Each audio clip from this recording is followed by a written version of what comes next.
محترم ناظرین و سامعین، السلام علیکم ورحمۃ اللہ وبرکاتہ۔ استقبال ہے آپ کا اردو نیوز نیٹ ورک میں۔ جی ہاں ناظرین، اس وقت ایک اہم خبر کے ساتھ آپ کے ساتھ حاضر ہے۔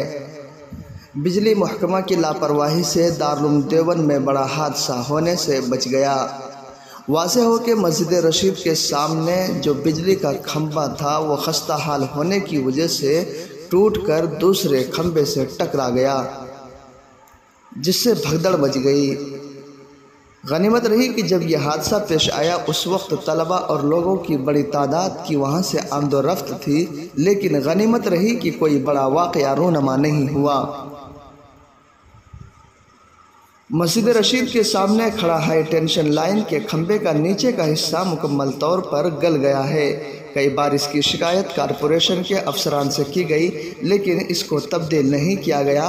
ہفتے کی رات تقریباً 10:30 بجے یہ کھمبا ٹوٹ کر برابر سے گزرنے والی دوسری لائن پر جا گرا، جس سے تاروں میں آگ لگ گئی اور تاریں ٹوٹ کر نیچے لٹک گئی۔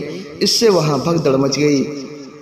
خدا کا شکر یہ رہا کہ کسی کو کرنٹ نہیں لگا، ورنہ بڑا حادثہ ہو سکتا تھا۔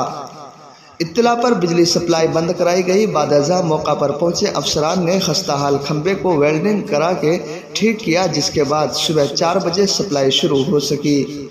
وہیں ہائی ٹینشن لائن ٹوٹنے کے معاملے میں کچھ آڈیو سوشل میڈیا پر وائرل ہو رہے ہیں، جس میں لوگ شام 5 بجے سے بجلی کے کارکنوں کو فون کر کے کھمبے کے حوالے سے معلومات دے رہے ہیں، لیکن لاپرواہی کا یہ عالم ہے۔ کوئی افسر یا ملازم یہاں دیکھنے تک نہیں پہنچے۔ کارپوریشن کا کوئی بھی افسر اس معاملے میں کچھ کہنے کو تیار نہیں ہے۔ اللہ رب العزت سے دعا ہے کہ اللہ تعالیٰ مادر علمی دارالعلوم دیوبند کی ہر طرح سے حفاظت فرمائے، جملہ طلباء اور معاونین، مدرسین، اساتذہ کرام کی حفاظت فرمائے۔